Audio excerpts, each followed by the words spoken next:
So glad you have joined us for our Sunday morning worship service. I am Bridget Coleman, a member of your Board of Trustees. We're glad you are here, whether you are present in the sanctuary this morning or watching remotely. It is so good to be together. We welcome you to our church and invite you to get to know us better after this service. As Unitarian Universalists, we hold that there are many paths to truth and meaning, and we support one another on our spiritual and religious journeys while holding ourselves in covenant with one another. Whoever you are, wherever you are on life's journey, wherever you are in the world, you are welcome here. There's only one more week of auction announcements after today. Did you know, have you heard, today, yes, today is the deadline for submitting your fabulous live auction dinners, parties, events, activities, superlative services. And Thursday the 24th is the deadline for all silent auction items. Please help the auction team maintain their sanity by meeting the deadlines.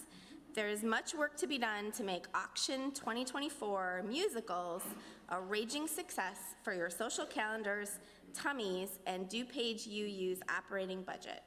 Check out the auction website's catalog of donations to date to begin pondering your bidding strategy for your favorite things. And now, if you are online, I invite you to greet each other through the chat, and if you are present here, I invite you to turn to someone you did not come with and greet them with a wave and a good morning greeting.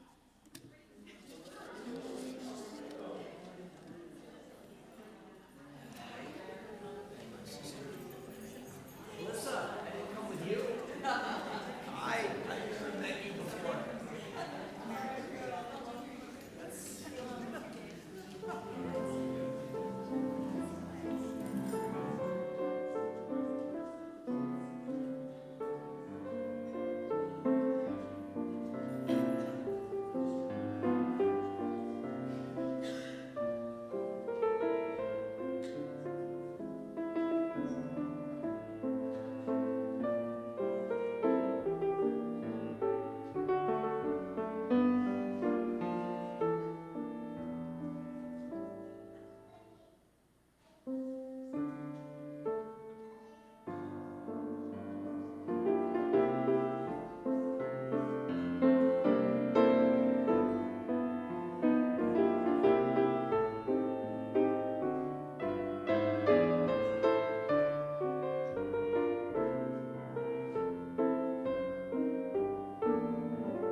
Whether you are from the south, the east, the north, or the west, whether you were born into this faith, found it, or it found you, whether you feel at home or are still trying to find your place, whether you believe in God, are open to mystery, or still have no idea, whether you're unemployed, underemployed, cobbling things together, overworking, or in school, whether you are holding anxiety, grief, confusion, anger, hope, restlessness, or deep peace, Unitarian Universalism has a place for you.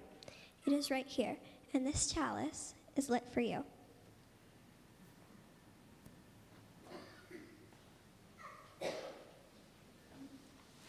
Good morning.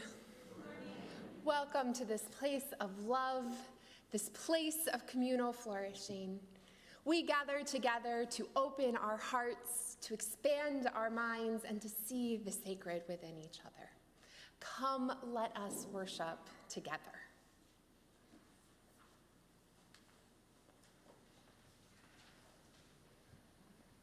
Please rise in body or in spirit and join us in singing hymn number 347, Gather the Spirit.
Please join me in reciting our mission statement. We gather as an inclusive community to grow in character, mind, and spirit, and to transform the world toward fairness, love, and compassion.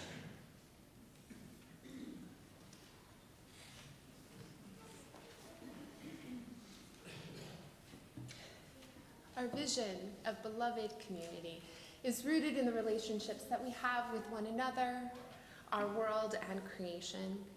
Each week we offer the opportunity for our joys and our concerns to be read aloud here in the pulpit. Today's flowers were given by Sarah Rubin in honor of a brave little girl and her niece Zara, sending love and strength to her family, La Forza di Sara. And we have a number of concerns today.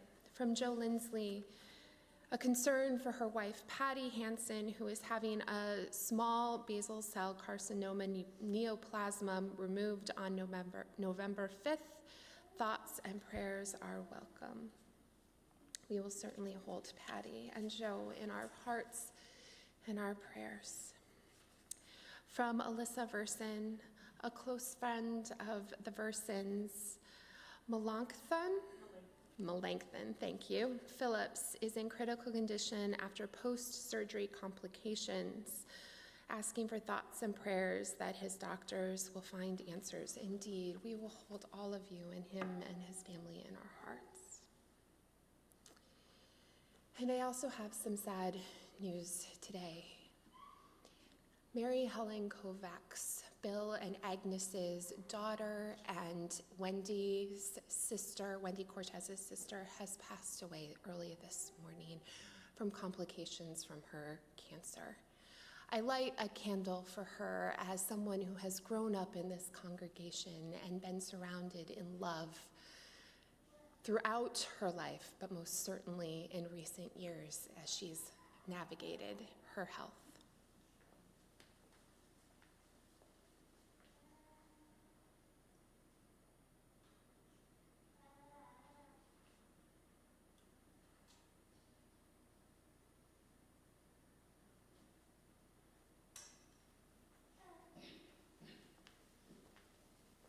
Let us hold the Kovacs and the Cortez families in our hearts and prayers.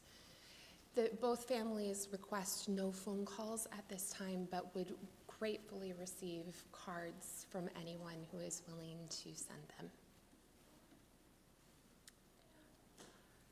Our meditative prayer this morning is a poem called The Waters from Brenda Vaca. Please join me in prayer. Lift the grief from our stricken hearts. Don't let it be too heavy around our necks. Give us voice that thrums in the night. Shelter us when storms keep on, and when we think we cannot take another breath, ease the palpitations of our hearts. Hush our spirit. Break open a portage through these waters. Let us know that no matter where we go, whether here or there, on this bank or the next, you are with us. Give comfort in the knowledge there was never a difference between here or there. A gossamer veil between us. You have always been, always will be. You are. Ashe, Aho, Amen.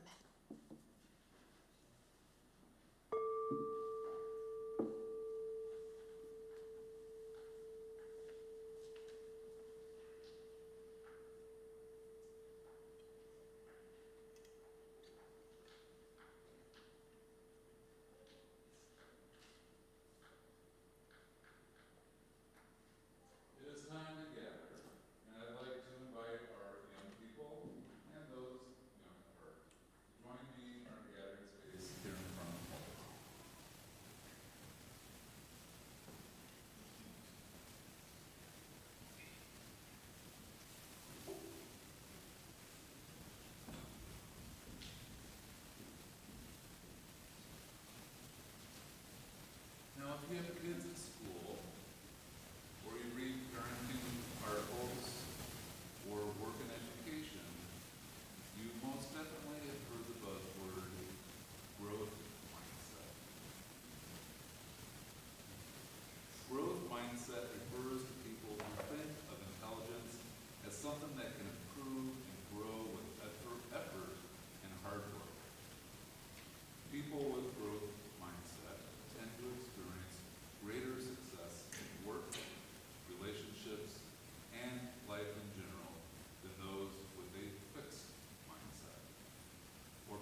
fixed mindset tends to place limits on your abilities and not taking on challenges for fear of failure. So my story today gives us an example of growth mindset and reminds us that even though we are good where we are now, there is always growth. And the story is When Sophie Thinks She Can't by Molly Beck. Sophie loves working in the vegetable garden and exploring the woods. But today it's pouring rain, and Sophie is inside trying and trying to build puzzle pieces into a square. Sophie's sister walks by, and she moves the pieces, and suddenly they all fit perfectly. Too bad you're not smart, says her sister, and she walks away. The next day is sunny, not sunny for Sophie. I can't do anything, she thinks, and she drags her feet all the way to school. Oh no, what's the one word on the board?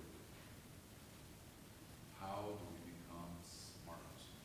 Asks Miss Marley. Nobody knows the answer. They all think you have to be born smart. Flex those strong muscles of yours, says Mrs. Marley, and all the children flex their muscles. Our muscles get stronger when we exercise, right? And when we exercise our brains by thinking hard, our brains get stronger too.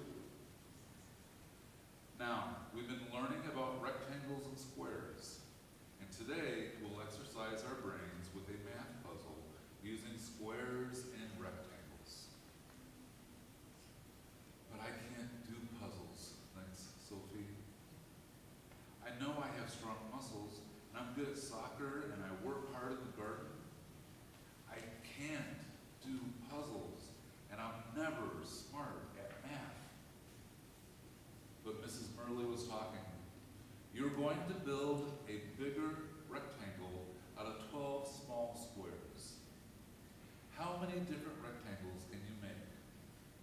Use the tools at your table or come up with another way. I can't do it, says Sophie.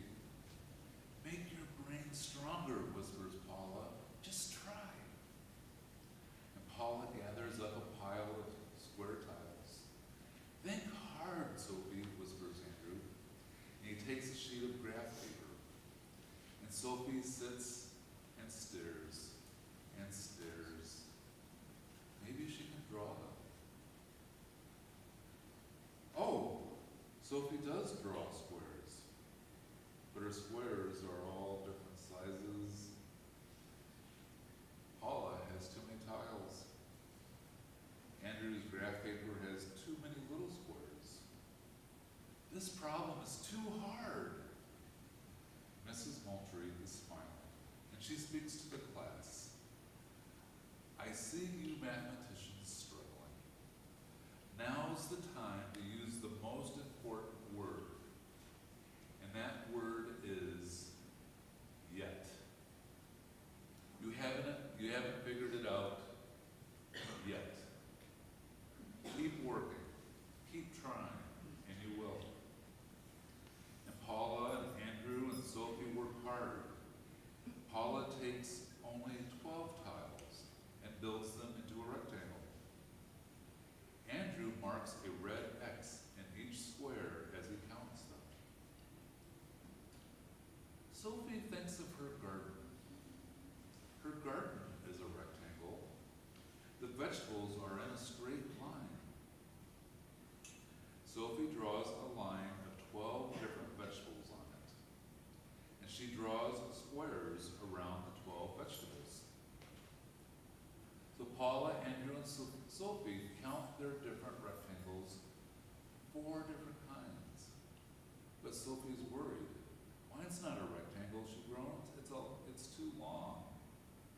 It is a rectangle, says Paula. It's a very long one. We did it!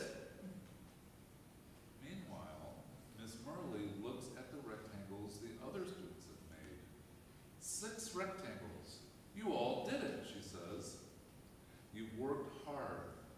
gotten stuck, and you've used the most important word, yet. You've tried and tried again, helped each other, and solved it. Those brains of yours have certainly gotten stronger. Sophie feels the sun on her face. I solved the puzzle. And she laughs. And it was a math puzzle. I did it. I can do it again. I'm getting smarter. Well, when Sophie gets home, her dad has a puzzle too.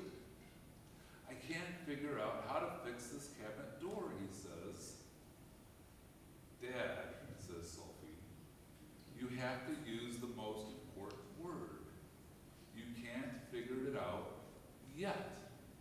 Can I help? And you know what? They did fix it. Together. Let's sing to the children as they return to where they came from.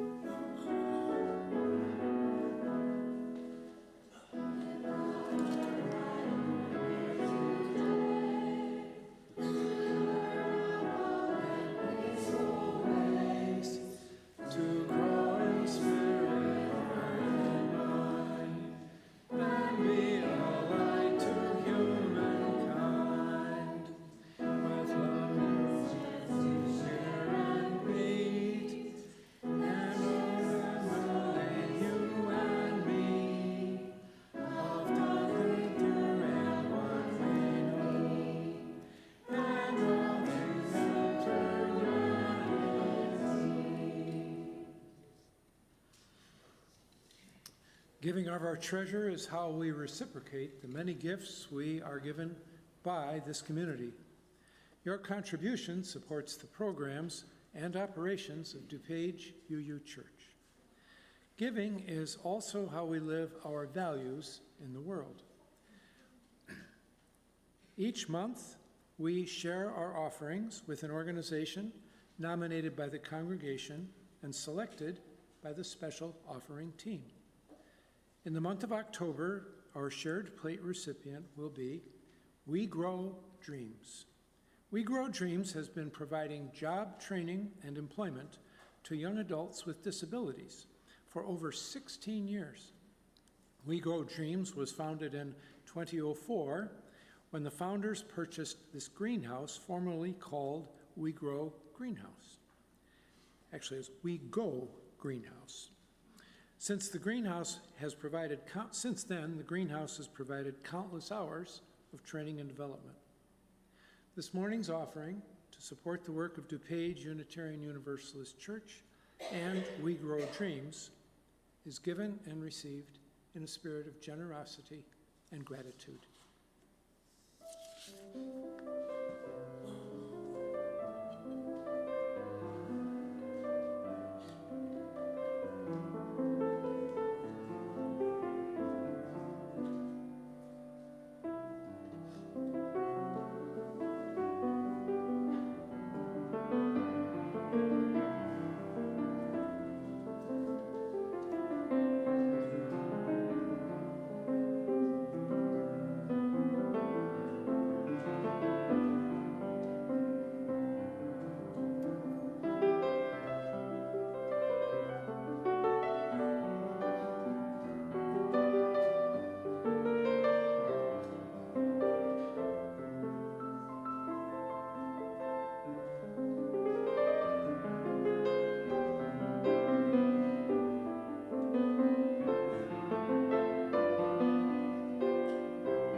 Enough by Andrew De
Spirit, and join us in singing hymn 182, Oh, the Beauty in a Life.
Our Universalist theology emerged in the early 1800s with the theologian and Universalist minister Hosea Ballou. To fully appreciate the impact of Universalist theology, we need to know what was happening at the time. The Great Awakening. A religious revivalism was exploding throughout New England and the East Coast, calling sinners to repent through sermons focused on hell and damnation. The message of these sermons, the Calvinist theology of human depravity, that we are born unworthy and sinful. In the midst of this religious fervor, Hosea Ballou determinedly read the biblical scripture and found a deeply loving God, one who would not condemn any of God's children, but rather offer unlimited grace, atonement, and love. My theory is that the concept of hell was created as a method to control the masses and justify classism.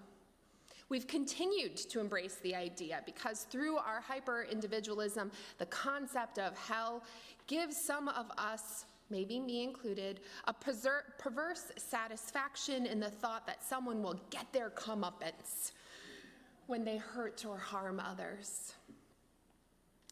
Universalism rejected all of that. Hell, damnation, comeuppance, believing in a God that is truly love, with no retribution or bizarre twist of punishment for wrongdoing. Today, we might say, Universalism is to believe in love as an eternal, ultimate value. But to understand universalism, we need to truly understand what love is. There is a saying in some circles that to love another, we must love ourselves. Not in a narcissistic, self-absorbed sort of way, but in a deeply compassionate way. Did you know that the root of the word compassion is to suffer with? We often equate compassion with pity, but it's not pity. Compassion is a solidarity in and through suffering. And that includes solidarity in the suffering that we go through ourselves. Loving ourselves, finding compassion for ourselves, is not something that we are inherently programmed with. It's a skill that needs to be crafted, honed, and cultivated, especially in a society that tells us that we're unworthy for any number of reasons. Especially in a society that tells us if we're not perfect in body, mind, and spirit, we have failed, we are unworthy. And especially in a nation where Christian nationalism is on the rise, spewing the theology of hell and damnation rather than the love of universalism, this message is needed more than ever.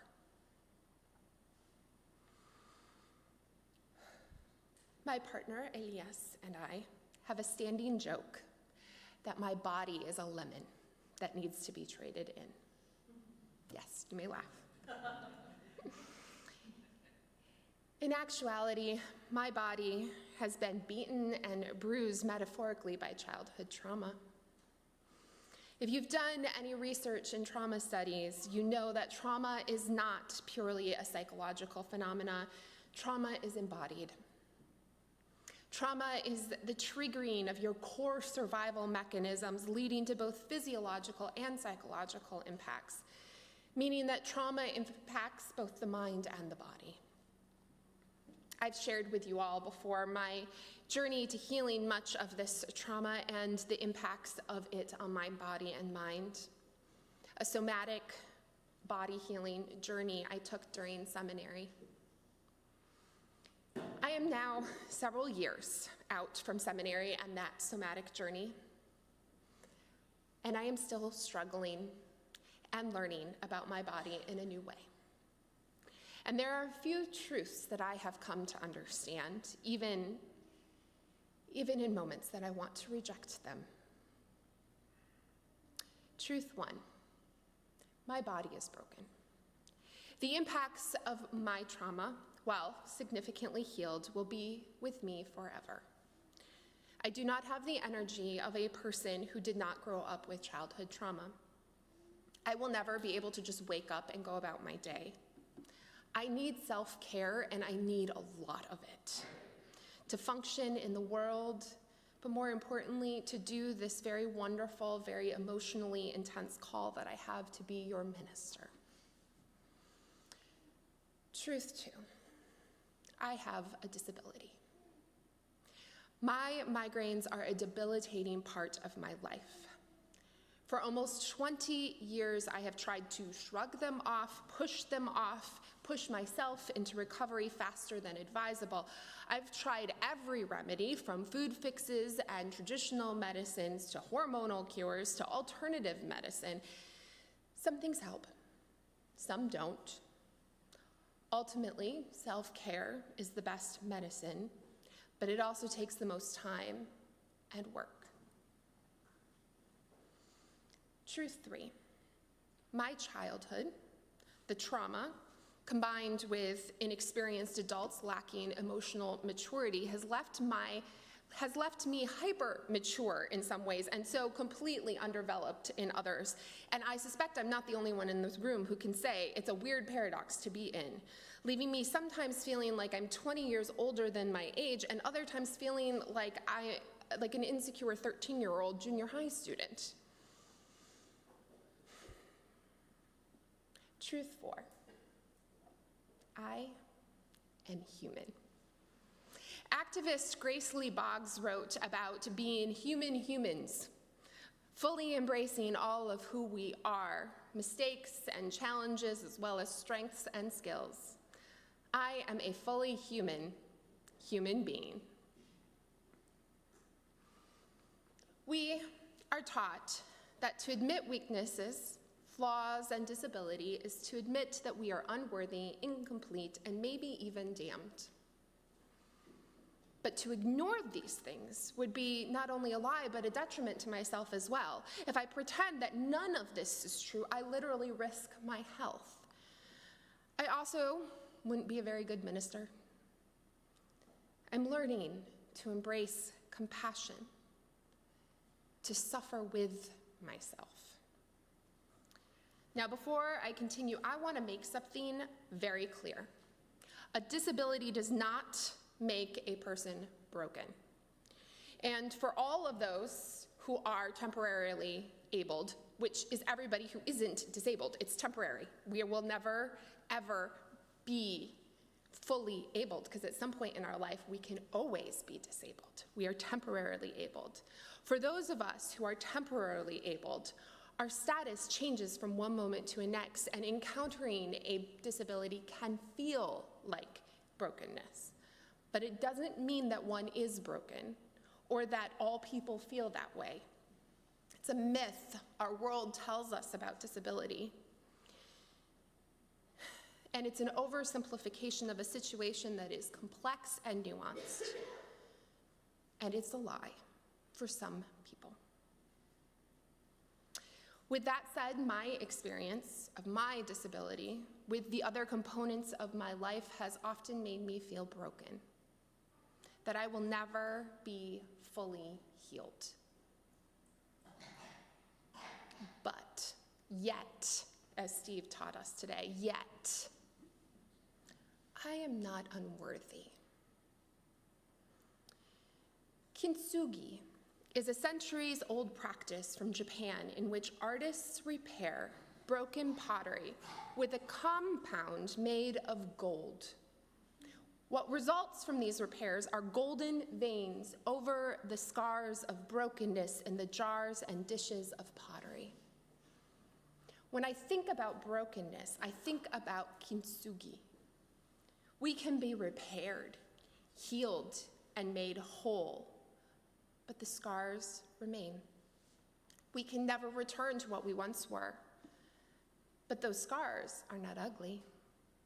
In fact, those scars make us something new and beautiful in a different way.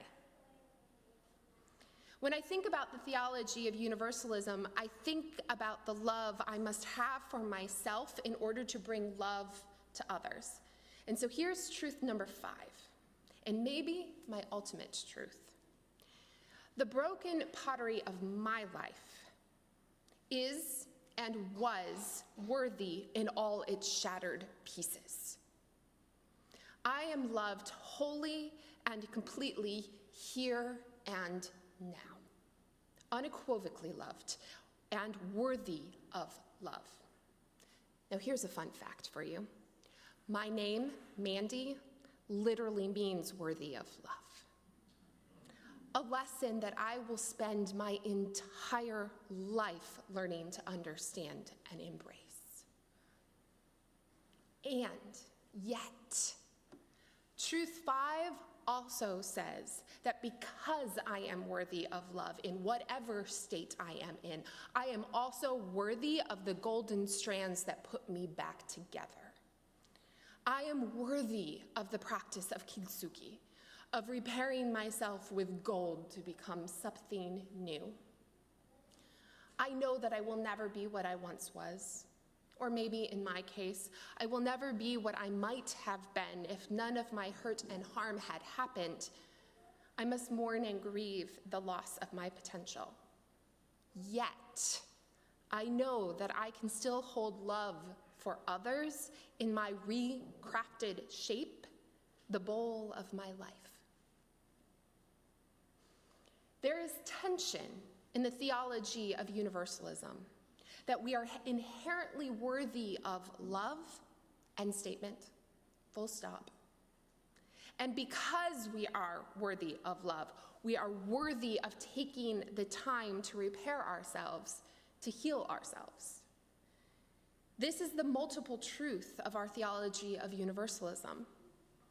It's a lesson that we must not only learn, but pursue our whole entire lives. We are loved as is, and we are always growing.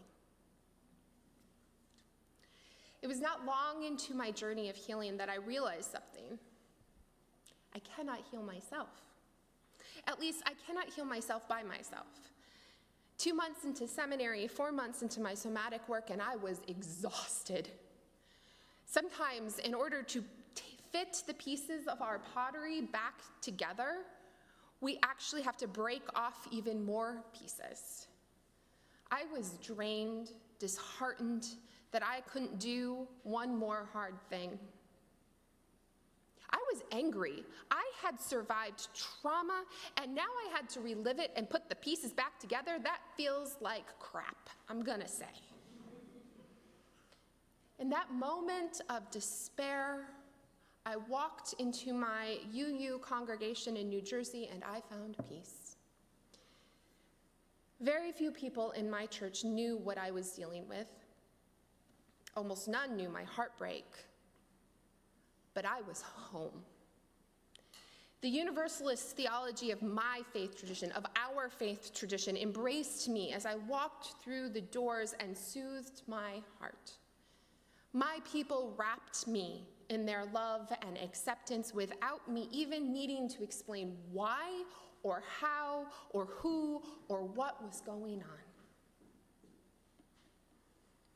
I have named before that the salvation of our faith tradition is our Universalist theology. I say it again. We save ourselves, each other, and our communities with universalism. With our unabashedly, unapologetic, all-encompassing ethos of love that transcends the fear, despair, and hate of the world. This faith saves me every day and continues to save me through its universalism. I am no longer the broken pottery, crushed and shattered. I am also not what I once was or what I could have been. In my case, I was never a fully complete bowl. Rather, I am learning to embrace the truth of my name, the truth of our Universalist theology. I am worthy of love. Because I am worthy of love, I can heal into the beautiful bowl before you, scarred but repaired by the golden love of this faith tradition, this faith community, by you. It may seem like I've given this sermon before, and you would not be wrong. I will shout the message of our love from the mountaintops because we deserve this message. Because this is the message we need to drown out the hate and chaos of our world. Because until we believe that we are worthy of love, we cannot believe that every other person in the world is worthy of love.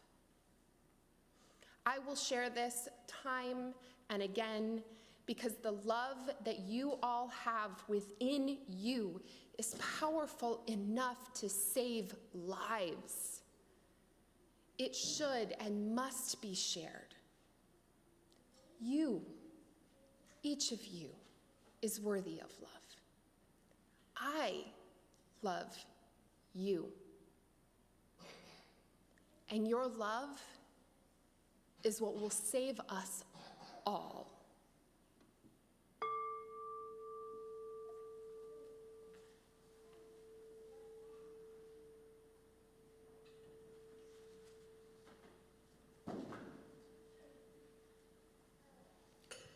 Please join us once more in body or in spirit and sing hymn 126, Come Thou Font of Every Blessing.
Several years ago, at our congregation in New Jersey, I heard a lay leader speak to all of the many ways her body had failed her and how she came to a place where she had to accept herself as is. And she handed out to us a tag, kind of like a price tag, that said "as is." A reminder to us that we are loved as is. And so I have one of these for each of you on your way out. But it is not complete without the other side.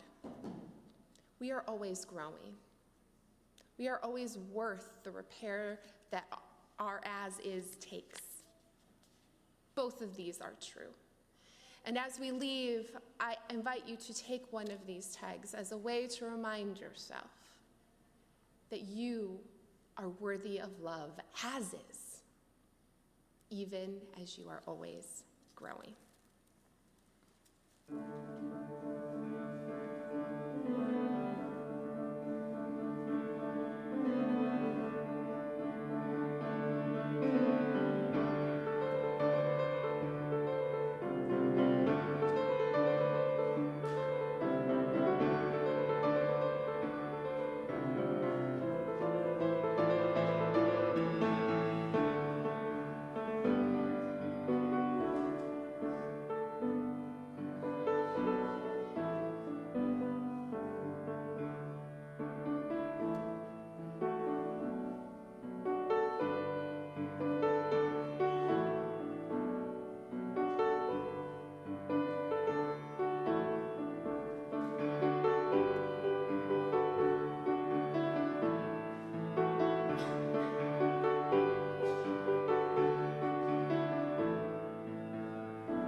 Please join me as we extinguish the chalice.